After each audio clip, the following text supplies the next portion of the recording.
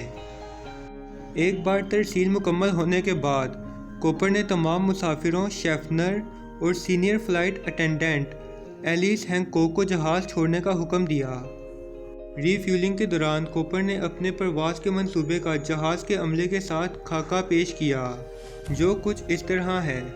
Mexico city کی طرف جنوب مشرقی راستہ میں ہوائی جہاز کو بنا روکے 185 کلومیٹر پر آور سپیڈ پر چلایا جائے اور ہوائی جہاز کو 3000 مائلز کی بلندی پر رکھا جائے۔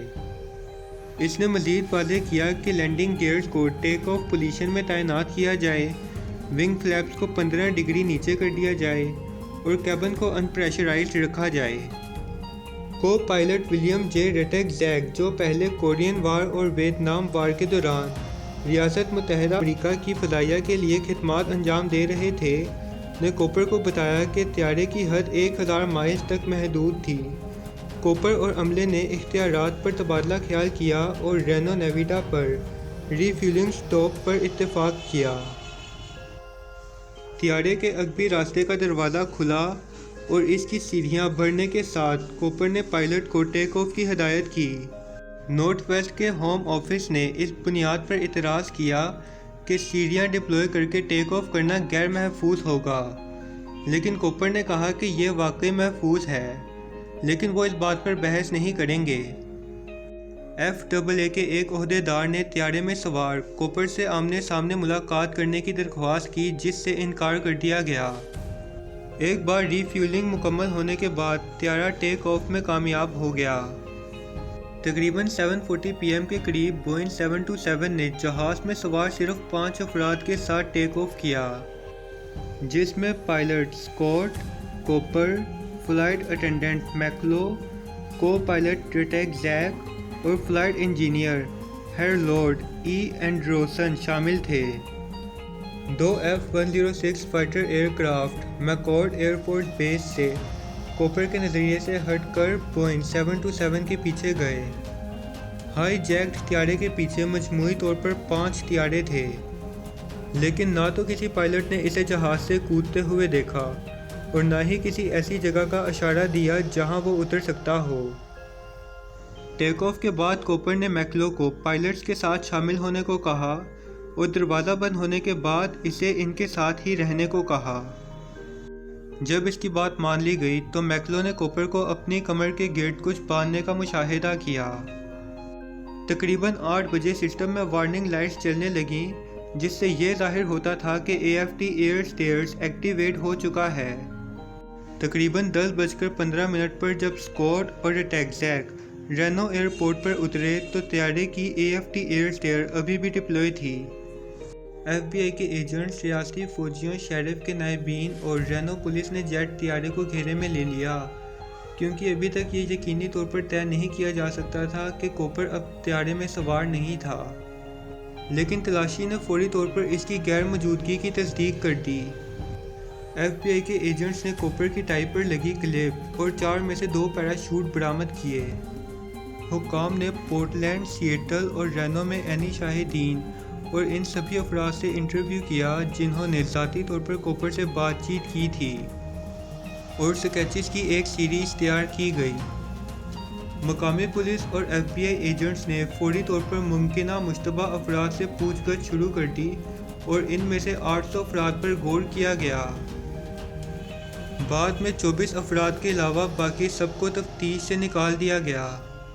آئین مطابق تلاشی کے علاقے کی وضاحت کرنا مشکل تھا، کیونکہ ہوائی جہاز کی رفتار کے تخمینے میں چھوٹا سا فرق یا پرواز کے راستے میں ماحولیاتی حالات کوپر کے کنسیڈریبل لینڈنگ پوائنٹ کو کافی حد تک تبدیل کر دیتے تھے۔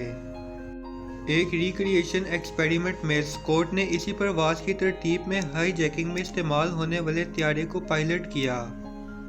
ایف بی آئی کے ایجنٹس نے 91 kg کی سلیٹ کو جہاز کی کھلی ایئر سٹیئرز سے دھکیلا تاکہ عملے کے ذریعے بیان کردہ ٹیل کے اپورڈ موشن کو دوبارہ پیش کیا جا سکے، جو عملے نے 8:13 پر محسوس کیا تھا۔ اس تجربہ کی بنیاد پر یہ نتیجہ اخذ کیا گیا کہ 8:15 پر کوپر کے جہاز سے کودنے کا وقت تھا، اور اس وقت طیارہ جنوب مغربی واشنگٹن میں دریائے لیوز کے اوپر سے تیز آندھی طوفان سے گزر رہا تھا۔ تلاشی کی کوششوں نے کلارک اور کاؤلٹس پر توجہ مرکوز کی، جس میں بالترتیب جنوب اور شمال جنوب مغرب میں واشنگٹن میں دریائے لیوز کا احاطہ کیا گیا تھا۔ ان کاؤنٹیز کی ایف بی آئی کے ایجنٹس اور شیرف کے نائبین نے پیدل اور ہیلی کاپٹر کے ذریعے پہاڑی صحرا کے بڑے علاقوں کی تلاشی لی۔ مقامی فارم ہاؤسز کی ڈور ٹو ڈور تلاشی لی گئی، لیکن کوپر کا کوئی سراغ نہیں ملا اور نہ ہی کوئی ایسا سامان ملا جو کوپر اپنے ساتھ جہاز میں لایا تھا۔ ہائی جیکنگ کے ایک ماہ بعد ایف بی آئی نے توان کے سیریل نمبروں کی فہرست مالیاتی اداروں، جوئے بازی کے اڈوں، ریس ٹریکس اور دیگر کاروباروں میں تقسیم کی جو معمول کے مطابق نقد لین دین کرتے تھے۔ 1972 کے اول میں امریکی اٹارنی جنرل جان این مچل نے سیریل نمبر عام لوگوں کو جاری کیے۔ 1973 کے اول میں توان کی رقم کا کوئی سراغ نہیں لگا تھا۔ اورگن جنرل نے سیریل نمبروں کو دوبارہ شائع کیا اور ایسے افراد کے لیے $1000 کی پیشکش کی کہ جو توان کا بل اخبار میں یا ایف بی آئی کے کسی فیلڈ آفس میں جمع کروائے۔ پوسٹ انٹیلیجنسر نے $5000 کے انعام کے ساتھ ایسی ہی پیشکش کی۔ تھینکس گیونگ 1974 تک یہ پیشکش لاگو رہی۔ 1975 میں North West insurer Global Indemnity company نے مینیسوٹا سپریم کورٹ کے حکم کی تعمیل کی اور تاوان کی رقم پر ایئر لائن کے $180,000 کے دعوے کی ادائیگی کی۔ بعد کے تجزیوں نے اس بات کا اشارہ کیا کہ لینڈنگ زون کا اصل تخمینہ غلط تھا۔ اسکاٹ، جو کوپر کی رفتار اور اونچائی کے تقاضوں کو پورا کرتے ہوئے دستی طور پر ہوائی جہاز اڑا رہا تھا، بعد میں اس نے یہ طے کیا کہ ابتدائی طور پر سمجھے جانے سے اس کی پرواز کا راستہ کافی مشرق کی طرف تھا۔ اپنے تحقیقاتی وسائل اور افرادی قوت کو اعلیٰ اور زیادہ ترجیحی امور پر مرکوز کرنے کی ضرورت کا حوالہ دیتے ہوئے 8 جولائی 2016 کو ایف بی آئی نے اعلان کیا کہ وہ کوپر کیس کی فائل تحقیقات کو معطل کر رہی ہے۔ مقامی متعلقہ دفاتر کسی بھی جائز جسمانی شواہد کو وصول کرتے رہیں گے، خاص طور پر پیراشوٹ اور توان کی رقم سے متعلق جو مستقبل میں سامنے آ سکتے ہیں۔